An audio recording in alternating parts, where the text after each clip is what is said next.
하나님의 은혜가 우리 가운데 충만하길 소망합니다. 오늘은 가나안 땅, 그 땅을 12지파가 어떻게 분배했는가에 대한 부분을 우리가 좀 살펴보도록 하겠습니다. 여호수아서는 결국에 이제 정복하고 그리고 그것을 분배하는 이야기가 전체의 줄을 이룹니다. 하나님께서 모세로 인하여 약속하신 대로 또 그 제비를 뽑아서 이렇게 나누게 되는 그러한 장면과 또 그들이 그 나누어진 땅을 어떻게 정복해 가느냐, 이런 내용들이 쭉 되어지는데 오늘 그 분배에 대한 이야기들을 좀 쭉 살펴보도록 하겠습니다. 자, 가나안 땅을 이스라엘 백성들에게 분배하게 되는데 처음에는 우리가 잘 아는 것처럼 아이성이나 또 그 여리고성 전투나 또 그 외에 이 가나안 남부 지방 또 북부 지방의 연합군들과 싸울 때에도 전체가 함께 몰려서 싸웠어요. 그래서 상당히 많은 땅을 차지하였고 그랬지만 아직도 차지하지 못한 땅이 상당히 많았습니다. 그런데 이제는 성경은 여호수아의 나이가 이제 늙었다라고 표현을 합니다. 나이가 많이 들었어요. 그래서 여호수아서 13장 1절 말씀을 보면 여호수아가 나이가 많아 늙음에 여호와께서 그에게 이르시되 너는 나이가 많아 늙었고 얻을 땅이 매우 많이 남아있도다, 이렇게 이야기가 나와요. 자, 늙었다. 자, 몇 살 정도가 되면 늙었다라고 얘기를 할까요? 80살 정도? 그렇죠. 80살 정도. 오늘 본문에서도 이야기하는 이 여호수아의 지금의 나이, 지금 이 이야기를 하는 이 나이가 추정이 좀 애매합니다. 왜냐하면 성경에서 여호수아에 대한 나이가 죽은 나이는 나오는데 그 중간 나이들이 잘 나오지 않아요. 그런데 이제 대부분은 어디에다 맞추냐면 갈렙과 여호수아의 나이가 비슷할 거로. 그래서 어떤 사람은 여호수아가 좀 더 어릴 것으로, 또 어떤 사람들은 여호수아가 한 5살 정도 더 많을 거로, 이렇게 해석을 하는 분들이 있어요. 그게 이제 뭐 나름대로 여러 가지 추산을 하는데, 그런데 여호수아가 어쨌든 지금의 나이가 상당히 많아요. 근데 여기서 늙었다 표현, 그러니까 나이 든 것도 서러운데 늙었다는 표현을 이렇게 하십니까? 근데 이게 그 나이를 구분하는 시기의 차이를 설명을 하는 거예요. 그러니까 이스라엘에서는 노년기를, 그러니까 나이가 든 노년기를 3단계로 이렇게 이야기를 합니다. 그래서 60대부터 한 70대까지가 그러니까 노년기의 초기예요. 그러니까 그때는 이제 노년기의 시작이라고 보면 되고, 그 다음에 70대부터 80대가 이제 그 우리가 말하는 이제 노년기가 되는 겁니다. 나이가 많은 그런 노년기가 되고, 여기서 늙었다라는 표현은 80세 이상, 80세 이상에서 이제 하나님 부르실 때까지의 나이. 그래서 이 나이를 늙었다라고 표현을 하는 거예요. 그러니까 뭐 늙었다 그래서 뭐 나이가 한 60도, 70도 다 늙었지요. 그게 아니라 우리 권사님이 진짜 정확하게 얘기하신 거예요. 80세 이상이 돼야지 여기서 늙었다라는 표현이 나오는 거예요. 그러니까 기본적으로 지금 여기서 말하는 여호수아의 나이가 80세가 넘었어요. 그런데 이 갈렙의 나이를 보통 얼마로 추정을 하냐면, 갈렙이 이 산지를 내게 주셔서 막 이렇게 얘기하잖아요. 그 나이를 85세 정도로 추정을 합니다.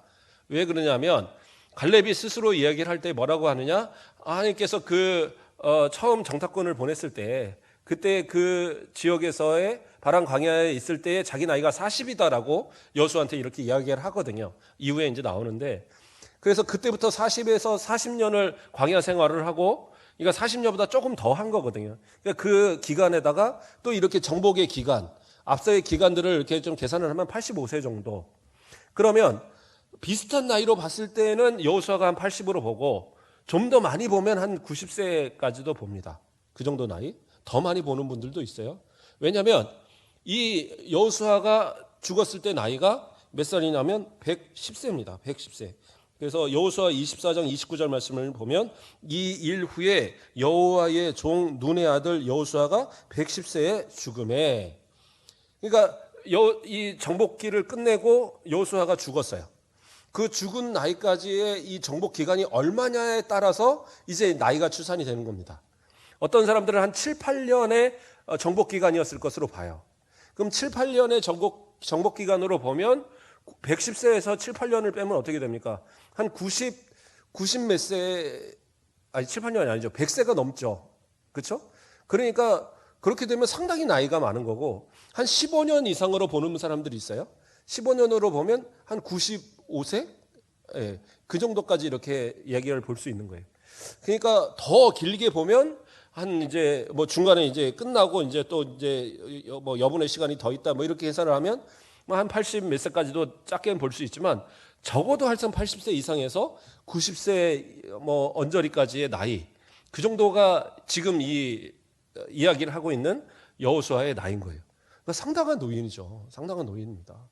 예, 그 노인이 계속 전투를 해낸다고 생각을 했어요. 모든 이 사람들이 이끌고 나가서 싸우고 전쟁을 한다. 이건 쉬운 일이 아닙니다. 예, 뭐 그냥 걸어 다니는 것도 힘든 나이인데 이 나이에 나가서 전쟁을 한다? 칼을 들고 또 막 달리고 이거는 사실은 힘든 분명한 일입니다. 그래서 하나님께서도 이제는 그 땅들을 분배하도록 이렇게 말씀해 주시는 거예요. 그래서 이제까지 얻은 땅과 얻지 못한 땅들을 구별해서 다 이제 나눠주게 됩니다. 자, 그런데 우리가 12지파라고 우리가 표현을 하잖아요. 그래서 12지파가 각각의 땅을 분배를 받았어요. 그러면 이스라엘이 몇 지파입니까, 총? 몇 지파죠? 12지파죠. 그런데 엄밀히만 하면 13지파예요. 엄밀히만 하면 13지파고 왜 12지파라는 얘기를 계속하느냐? 10이라는 숫자가 완전수예요. 완전수다 보니까 그리고 그 완전수의 개념을 상당히 중요시 여깁니다. 이스라엘 백성들은. 그러니까 뭐 완전수가 뭐 여러 가지가 있죠. 뭐 7도 있고 10도 있고 뭐 12도 있고 40도 있고 여러 가지가 있는데 그들이 이제 계산하는 어떤 그런 숫자가 그런데 그러한 가운데 10이라는 숫자를 대단히 안정적인 숫자로 보는 겁니다. 그런데 이 숫자를 어떻게 보면 그 지켜서 이야기할 때에 12지파가 분명히 맞는데 근데 왜 13지파냐? 요셉의 아들들 있잖아요. 요셉의 아들들을 그 아버지 야곱이 죽기 전에 그 축복할 때에 뭐라고 얘기하냐면 그 두 아들은 다른 아들들과 똑같이 내 후손이 될 거라고 얘기를 합니다. 그리고 그 다음에 낳는 아들들이 네 자녀들이다. 그런데 나중에 어떤 이런 유산이나 이런 걸 받는 데 있어서는 그 밑에 속할 거다. 이런 식으로 이제 얘기를 해요. 그래서 사실상 그 누굽니까? 에브라임 지파와 므낫세 지파는 요셉 지파로 하나로 보기도 하고, 그렇죠? 분리해서 12지파라고 말할 때는 레위 지파가 빠져요. 그러니까 레위 지파를 집어넣으면 요셉 지 그러니까 므낫세 지파와 에브라임 지파를 하나로 요셉 지파라고 말을 하고, 이 므낫세 지파와 에브라임 지파를 분리할 때에는 이 레위 지파가 빠지는 겁니다. 그렇게 이해하시면 돼요. 그래서 12지파라는 숫자를 맞추는 거예요. 근데 오늘 본문에서 12지파라고 말할 때의 이 분배에 있어서는 레위 지파가 빠집니다. 왜냐하면 레위 지파는 그 민수기에서 17장에서 처음 인구 조사를 할 때에도 그리고 이후에 20장 이후에 24장인가요? 거기서 다시 2차 인구 조사를 할 때에도 레위 지파는 빠져요. 왜냐하면 그 사람들은 전투 병력이 아닙니다. 제사를 드리는 병력이기 때문에 그나마 전투에 참여한다 그러면 그 여리고성에 그렇게 법궤를 메고 이렇게 빙그로 도는 거 그거엔 참여를 했지만 칼을 들고 실제적으로 나가 싸우는 전쟁은 하지 않아요. 그래서 그들은 전투 병력으로 채우질 않습니다. 그래서 그들에게는 땅이 분배되지가 않았어요. 그래서 그들이 땅에서 분배되어지기 때문에 그래서 그들은 빼고 나머지 12지파에게 그렇게 이제 땅이 분배되어진 겁니다. 그래서 여호수아 13장 14절 말씀을 보면 오직 레위 지파에게는 여호수아가 기업으로 준 것이 없었으니 이는 그에게 말씀하신 것과 같이 이스라엘 하나님 여호와께 드리는 화제물이 그들의 기업이 되었음이더라. 그러니까 이 레위 사람들은 어떻게 무엇으로 먹고 살아요? 그 제물을 드린 번제, 화목제 이런 거에 드리는 그 제물 중에 일부분이 제사장의 것으로 항상 정해 있습니다. 그래서 그 정해진 것을 나눠서 가져서 먹도록 돼 있어요. 곡식의 또 10분의 1을 그 성전에 바치면 그 중에 또 일부를 다 제사장들이 나눠 가지고 그 레위인들이 다 나눠 가져서 살아가요. 그래서 그들은 땅을 분배받지 않았습니다. 그러면 이들에게는 전혀 땅이 분배되지 않았느냐? 그런데 땅이 분배됐어요. 그런데도 땅이 분배됩니다. 어떻게 분배가 되느냐? 각 지파에서 각 지파에 있는 성읍들 가운데 레위인들에게 이 나누어주는 그러한 성읍을 다시 뽑았어요. 그것이 몇 개가 되느냐면 여호수아서 21장 41절을 보면 레위 사람들이 이스라엘 자손의 기업 중에서 받은 성읍은 모두 48성읍이요 또 그 목초지들이라 이렇게 하고 있어요. 뭐예요? 48성읍을 12지파의 그 땅에서 다 나눠서 받은 겁니다. 그러니까 기업이 아예 없는 건 아니고 그 48개의 성읍을 이 레위인들이 받아서 그 가운데 사는 거예요. 그래서 그곳에서 지나다가 돌아가면서 성막의 일들을 하고 또 이제 다시 내려가고 그래서 기본적인 삶을 살아야 되니까요. 그리고 또 그들이 이제 각각에 거주하면서 어떤 이제 그 지역의 어떤 그 종교적인 어떤 일들을 감당하는 그런 이들로 그 48개의 성읍이 있었어요. 그리고 이 48개의 성읍에는 6개의 도피성이 포함이 되어 있습니다. 6개의 도피성. 도피성은 뭐냐 하면 혹시라도 누가 그래요 막 이렇게 위에서 공사를 하다가 벽돌을 하나 떨어졌어요. 근데 이 밑에 있는 사람이 뭐 하지 하고 구경하다가 딱 맞았는데 이 사람이 죽었어요. 그러면 그 살인입니까 아닙니까? 죽였으니까 살인이죠. 근데 고의로 한 게 아니라 실수를 한 거잖아요. 근데 실수를 했어도 그 가족들은 어떻게 해야 되겠어요? 보면 아니 저 사람이 거기서 일부러 벽돌을 던져갖고 맞춘 거 아니야? 저 사람은 아무래도 복수해야 되겠다. 이렇게 될까봐 그래서 실수로 그렇게 된 사람들에 대해서는 어떻게 해요? 도망가서 살 수 있는 상황을 만들어 놓은 거예요. 그래서 재판이 다 끝나고 이 사람이 고의로 한 것이 아니다 하면 그거 안에서 평생 사는 거예요. 예. 그래서 그 안에 도망갈 수 있는 성을 6개를 만들어서 그 6개의 도피성을 만든 그래서 그 도피성 포함해서 48개의 성읍을 레위인들에게 바치게 이렇게 갖게 된 겁니다. 그러면 그 나머지 이 12지파가 되겠죠. 이제 레위인들을 제외한 요셉의 2지파와 포함해서 12지파가 이렇게 만들어졌는데 이들에게 어떠한 방식으로 그들에게 땅을 분배했느냐? 그건 이제 제비뽑기입니다. 제비뽑기. 그래서 어떠한 번역에는 주사위라고도 나오더라고요. 주사위. 그런데 주사위는 아닐 거고 제비뽑기가 맞을 겁니다. 이렇게 뭐 어떤 형태인지 모르지만 뭐 표시를 해서 이렇게 뽑는다든가 뭐 그런 어떤 방법인가 아니면은 제사장이 우림과 두밈을 통해서 이게 뽑아서 어떻게 하는 그런 방식이라든가 여러 가지 이제 방식이겠지만 어쨌든 제비뽑기의 형태. 그렇죠? 서로가 뭐 나눠서 하는 게 아니라 그래서 제비뽑기를 하고 그다음에 어떻게 해요? 그 가운데서 그 숫자에 따라서 나누어서 주는 거예요. 그래서 민수기 26장 54절에서 56절 말씀을 보면 수가 많은 자에게는 기업을 많이 줄 것이요 수가 적은 자에게는 기업을 적게 줄 것이니 그들이 계수된 수대로 각기 기업을 주되 오직 그 땅을 제비 뽑아 나누어 그들의 조상 지파의 이름을 따라 얻게 할지니라 그 다소를 막론하고 그들의 기업을 제비 뽑아 나눌지니라. 뭐라고 그래요? 우리가 더 많으니까 우리가 인구가 많으니까 우리가 먼저 그냥 택할래 이러지 말라는 거예요. 예, 인구에 많고 적음에 관계없이 다 제비를 뽑아요. 제비를 뽑아서 지역을 정하는 거예요. 너 전라도, 너 경상도, 너 뭐 경기도, 너 강원도 다 정해놓는 거예요. 근데 이 정해놓고 나서 그 다음에 어떻게 하냐면 경계를 나눠야 되잖아요. 경계를 나눌 때는 어떻게 하느냐? 수가 많은 자에게는 기업을 많이 줄 것이요. 그래서 그 수에 따라서 경계가 늘어나고 작아지는 거예요. 예, 그렇게 해서 그 땅을 주고 물론 뭐 산지가 너무 많으면 평지가 많은 쪽한테 좀 적게 주고 뭐 이런 건 있겠죠. 그런 어떤 것을 따라서 배분을 해서 그 땅을 이렇게 나누어 줬습니다. 그래서 12지파에게 이미 얻은 땅과 얻지 않은 땅까지 다 나눠 주는데 이미 세 지파는 그러니까 엄밀히 말하면 2지파 반이죠. 2지파 반은 요단 동편에서 이미 그 분배를 받았습니다. 그래서 그 르우벤 지파와 갓 지파와 므낫세 반지파. 왜 므낫세 반지파라고 그랬어요? 므낫세 지파를 반으로 나눠서 반은 거기 있고 반은 요단 서쪽으로 넘어온 거예요.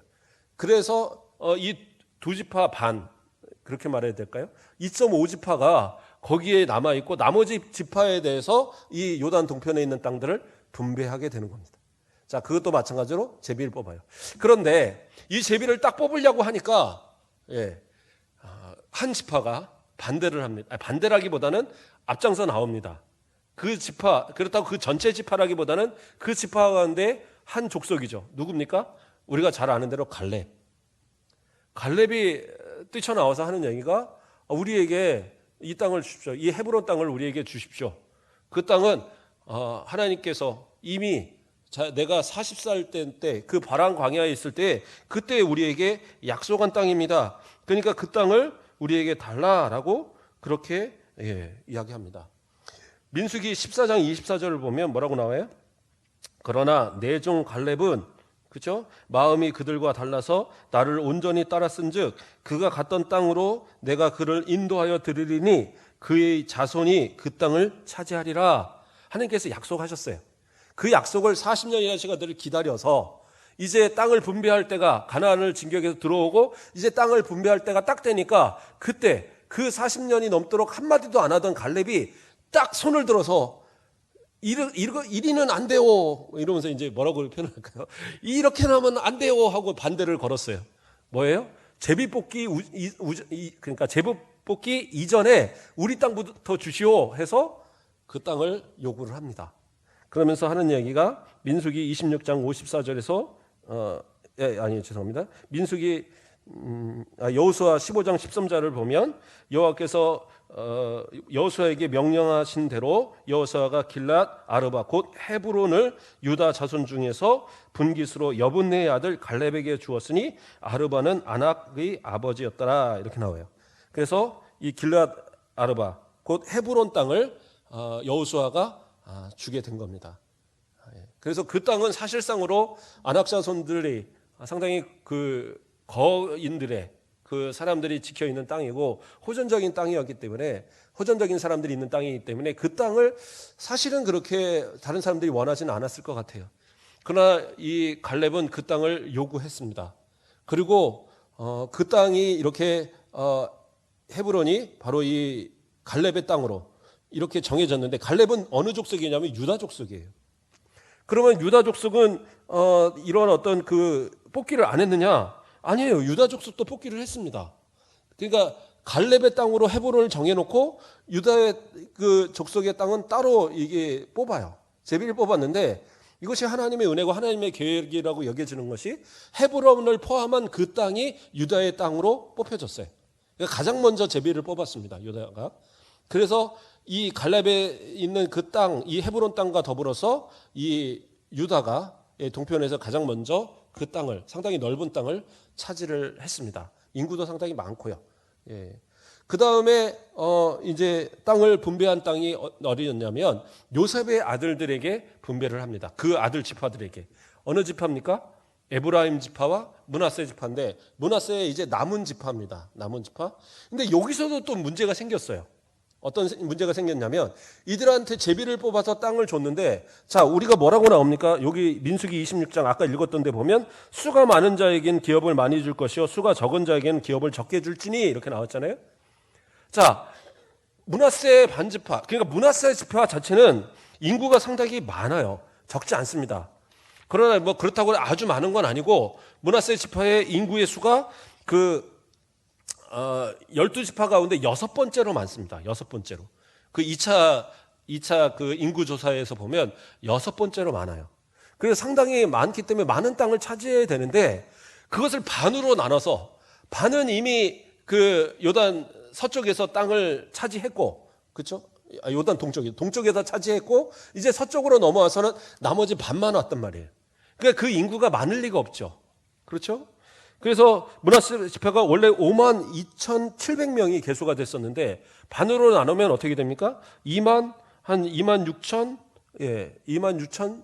7을 반으로 나누면 350 뭐 이렇게 되죠. 그러니까 뭐 2만 몇천밖에 안 되는 그러한 인구로 줄어드는 거예요. 그러니까 상당히 적은 숫자고 그다음에 에브라임의 숫자는 몇이냐면 32,500명입니다. 에브라임 숫자.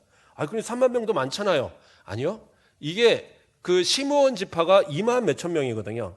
왜냐하면 우리가 전에 살펴봤었지만 그 모압 지방에서 모압의 그 뭡니까 그 우상을 섬기는 여인들 그 여인들을 함께 그 음탕한 그런 우상을 섬기는 행위를 하면서 그때에 상당히 많은 숫자가 죽었죠. 만 몇천 명이 죽었어요. 그리고 그때 주동자들이 많이 이게 죽게 되고 그러한 어떤 이유로 인해서 상당히 많은 수가 줄어들었어요. 그래서 남은 숫자가 바로 2만 몇천 명밖에 안 되는데 그 다음으로 적은 데가 바로 이 에브라임입니다. 그러니까 12지파 중에 11번째 숫자밖에 안 되는 데가 이 에브라임이에요. 그러니까 두 지파에게 먼저 배정을 했는데 요셉 지파라고, 왜냐하면 반지파를 저쪽에 했기 때문에 요사 지파다 해서 이 같이 이제 배정을 한 겁니다. 같이 배정을 해놨는데 이제 자기들 생각에 땅이 너무 작은 거예요. 두 지파나 되는데 땅이 너무 작다. 그래서 우리에게 땅을 달라 요구를 하는 겁니다. 근데 이 두 지파를 합쳐놓으면, 그러니까 한 지파 반이 되겠죠. 여기를 합쳐놓으면 사실은 나머지 모든 지파보다도 가장 땅을 많이 차지하게 되는 거예요. 그럼에도 불구하고 각각 봤을 때는 작은 땅이다. 그래서 우리에게 땅을 달라, 막 이런 요구를 해요. 그러니까 이제 땅 분배에 대해서 반기를 든 두 번째 이야기입니다. 앞에는 인정된 그 하나님께서 인정하시고 이미 주도록 약속하신 땅이니까 당연하게 받아들이고 모두가 다 인정하고 여호수아도 인정할 수밖에 없는 땅이었지만, 그러나 이 땅은 좀 틀립니다. 왜요? 수에 맞춰서 하나님이 명령하신 대로 다 그대로 분배한 땅인데 자기네 땅이 작다라고 요구를 하니까. 그러나 진짜 작았느냐? 그건 아니에요. 왜냐하면 므낫세 반지파 같은 경우에 그 땅들을 다 점령하지 않았어요. 그래서 그때 남아있는 그 이방인들이 계속 그 자리를 차지하고 있고 나중에 다윗 때에 가서나 정리가 됐거든요. 그 몇백 년을 그대로 유지하고 있을 정도로. 그러니까 땅이 적은 게 아니라 그 땅을 차지하지 못했던 것뿐인 거예요. 그러니까 좀 더 쉬운 길을 자꾸 택하려고 했던. 그러니까 여호수아가 뭐라고 얘기합니까?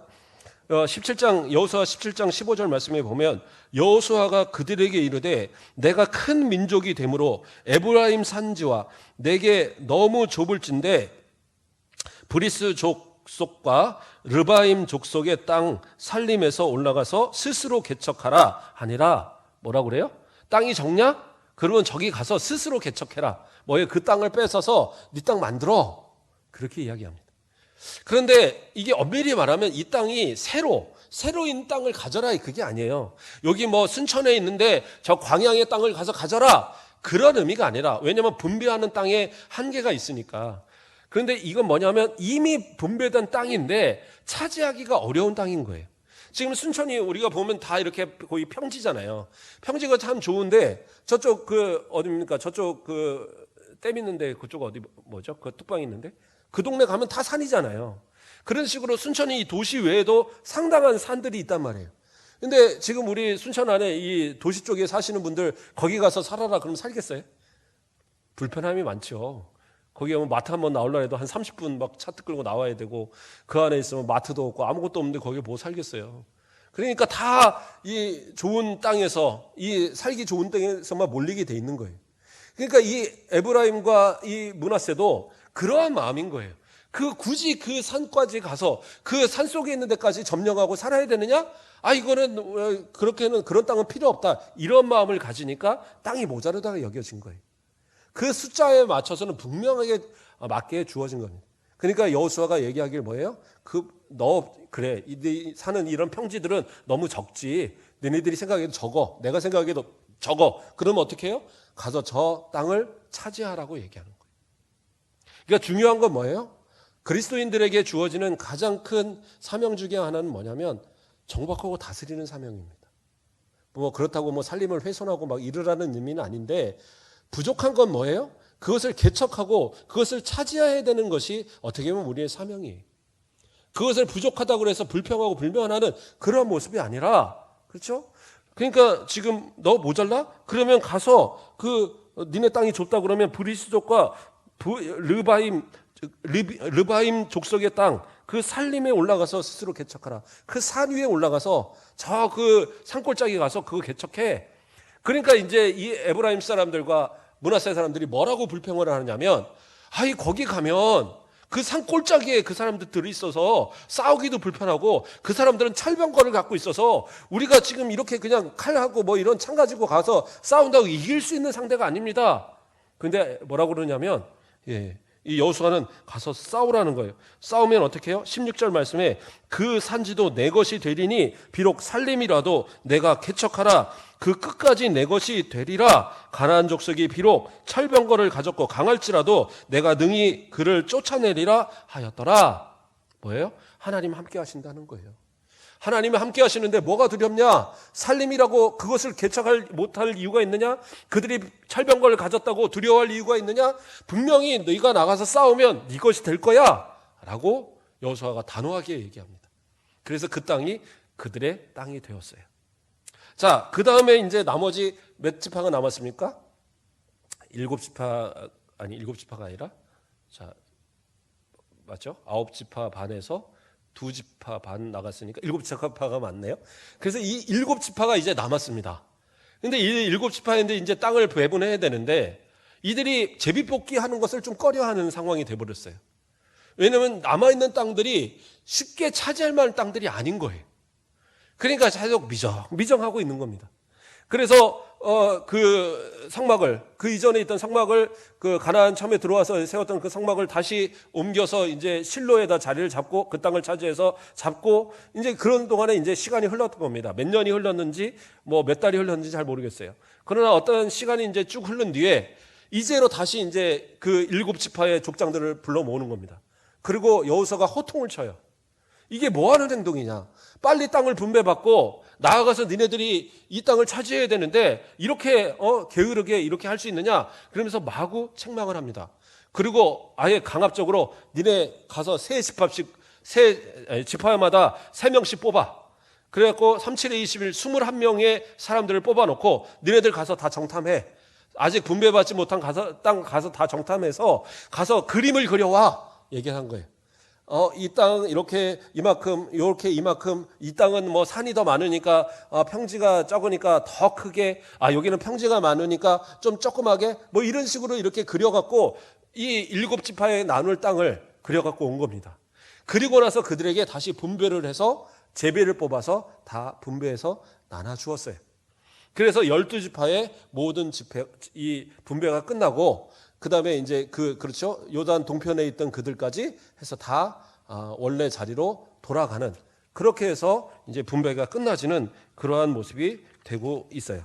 자, 그래서 우리 한번 제가 지도를 또 각 분배된 것들을 다 알긴 어려우니까 지도로 그냥 간단하게 우리가 좀 설명을 해서 보면 좋을 것 같아요. 지도 한번 띄워주세요. 너무 조그매서. 네. 여기를 보면, 자, 이 가운데로 놓고 동쪽, 서쪽은 아시겠죠? 바다에 있는 쪽이 서쪽이고 그 반대쪽이 동쪽입니다. 그래서 요단강 동쪽에서 그 세 지파가 이제 나뉘어졌는데 그 맨 위쪽에 지파가 므낫세 지파가 동편에 므낫세 반 지파가 맨 위쪽에 이렇게 자리를 하고요. 그 밑에 갓 지파 그리고 그 밑으로 이렇게 르우벤 지파가 자리를 차지하고 있어요. 그래서 이 2지파 반은 이쪽에 있게 되고요. 나머지 이쪽 자리에서 맨 밑에 한번 보세요. 우선 유다 지파가 제일 먼저 그 자리를 차지했죠. 이게 분배를 됐습니다. 그리고 이제 그 위에 보면 단 지파와 에브라임 지파, 그러니까 단 지파를 빼고 위에 므낫세 반 지파와 에브라임 지파가 이렇게 분배를 받았어요. 그러니까 이 땅이 사실은 적지 않은 땅입니다. 보기에도 적지 않죠. 근데 이 땅에는 산지가 많았던 거예요. 산지가 많으니까 평지가 적으니까 우린 적다라고 불만을 했던 거고. 그러나 실제적으로는 상당히 많은 땅이었고 그래서 산지를 개척하고 그거에 있는 사람들을 쫓아내라. 그렇게 명령을 했던 겁니다. 그리고 이제 나머지 지파들에게 이제 나눠져서 맨 위쪽에 아셀 지파가 있고요. 그 옆에 납달리 지파가 있고 그 중간에 스불론 지파가 있고 그 밑으로 해서 이사갈 지파가 있고요. 쭉 내려가면 그 다음에 이제 그 에브라임 지파 옆에 단 지파가 있어요. 단 지파가 있고 단 지파 밑에 베냐민 지파. 베냐민 지파가 이렇게 좀 작아요. 작은데 유다 지파에 붙어 있습니다. 그렇게 해서 이제 베냐민 지파가 있고요. 옆에서 보면 이제 블레셋 족속이 이렇게 나오는데 저 땅도 사실은 유다 지파들에게 다 분배된 그리고 단 지파나 이런 데들한테 나눠서 분배됐던 땅입니다. 근데 이제 아마 이렇게 따로 분류하는 이유는 저 땅을 차지하지 못했어요. 그래서 다윗의 때까지도 보면은 그때 그 사울 왕이 되기 전이 되겠죠. 그때 블레셋이 그 여호와의 법궤를 찾아갔을 때, 이제 그 뺏어갔을 때 뭐 가드라든가 아스다로시다든가 뭐 이런 데든가 그때 다 나오는 지명들이잖아요. 그게 블레셋의 땅으로 그것이 남아 있던 겁니다. 자, 어쨌든 그래서 12지파가 이렇게 다 나눠졌는데요. 이 12지파의 이 모습을 다 하고 오늘 본문에서 우리가 처음 읽었던 것처럼 하나님께서 약속하신 대로 이미 그 모든 것은 다 끝났어요. 그리고 여호수아 때에는 더 이상 그 어떤 지파들, 그 다른 어떤 나라들이나 이런 나라들이 감히 건들지 못했었습니다. 그런데 그러므로서 다 끝났던 거죠. 그래서 45절 우리가 읽었던 21장 45절에 보면 여호와께서 이스라엘 족속에게 말씀하신 선한 말씀이 하나도 남음이 없이 다 응하였더라. 다 응했다고 말했어요. 그건 뭐예요? 이 지파의 땅들을 다 차지했다라는 거예요. 다 이미 분배해서 다 차지했어요. 그럼 우리 생각에는 이제 전쟁 다 끝났네요. 근데 끝난 게 아닙니다. 하나님이 명하셨고 그 모든 전쟁은 승리했고 다 차지했는데 그것으로 끝나지 않았어요. 무엇에 끝나지 않았습니까? 사사기로 넘어가면요. 이때 해결하지 못했던 여러 족속들이 계속 문제를 일으킵니다. 여기서 블레셋 같은 경우에도 문제가 되고 또 그 안에서도 이렇게 그 해결하지 못했던 그런 이 족속들이 이를 들고 일어나면서 상당히 많은 땅들을 빼앗겼어요. 그래서 시므온 같은 경우에는 시므온 지파 같은 경우에는 많은 땅을 분배받았지만 역사상에서 사실은 가장 먼저 없어진 지파로 봅니다. 그러니까 그 족속이 약하다 보니까 완전히 몰아내지 못했을 때에 그러한 어떤 오히려 그 땅을 이렇게 빼앗기는. 그리고 그 다음에 어떻게 해요? 아까 르우벤 반지파 같은 경우에는 어떻게 했다고 그랬어요? 그 사람들을 다 쫓아내지 않았어요. 일부를 쫓아내지 않았는데 거기는 또 하나의 이유가 있었습니다. 뭐였느냐? 농사를 위해서. 그러니까 농사를 짓기 위해서 자기들은 농사법을 모르니까 남겨뒀던 거예요. 그런데 그들의 우상들을 섬기는 것들, 그들의 어떠한 그러한 이 토착신을 섬기는 그러한 방식들이 그들에게 다 전가되고 다 그것이 받아들이기 시작하면서 어떻게 보면 뭐 루벤 지파 이 므낫세 지파죠. 므낫세 지파 이 반지파뿐만 아니라 모든 지파들이 사실은 다 어느 정도 그 남아 있는 사람들을 남겨둠으로 인해서 우상들이 전 지역을 다 이렇게 물들게 하죠. 그로 인해서 사사기에서 어떻게 보면 다윗 왕의 그 왕정 시작하기 전까지 계속적으로 우상 숭배로 인해서 하나님께서 결국엔 그 땅을 벌하시고 또 이스라엘 백성들이 회개하면 사사들을 세워서 그들을 또 용서하시고 또 그들이 다시 또 우상으로 인해서 범죄하면 또 이방 나라를 통해서 또 치게 하시고 이것이 계속 반복되는 역사가 사사기가 되는 거예요. 자, 이러한 상황 속에서 정말 하나님께서 주신 은혜를 간직하지 못할 때 또 그것을 그 말씀대로 준행하지 못할 때에 그것을 빼앗기고 그것이 사라지고 그것으로 인해서 오히려 하나님께서 멀어지는 그러한 사람들도 그러한 어떤 지파들도 나타나더라는 거죠. 우리 인생도 마찬가지입니다. 하나님 앞에 어떤 모습으로 살아가느냐. 하나님은 분명히 약속하신 대로 부어주셨어요. 건강도 주셨고 물질도 주셨고 자녀도 주셨고 우리에게 필요한 모든 걸 다 공급하셨습니다. 그리고 우리는 그것을 아멘으로 받았어요. 문제는 뭐냐? 그걸 내가 어떻게 활용하고 살아가느냐. 아유, 하나님 저한테는 뭐 쥐꼬리 이만큼 주시고 저분한테는 이렇게 많이 주시고 그러니까 저는 못해요? 아니요. 뭐라고 그랬어요? 개척하라고. 개척하는 그 땅이 누구의 거예요? 너희의 것이라고 여호수아가 얘기하잖아요. 부족하면 기도하고 노력하면 돼요.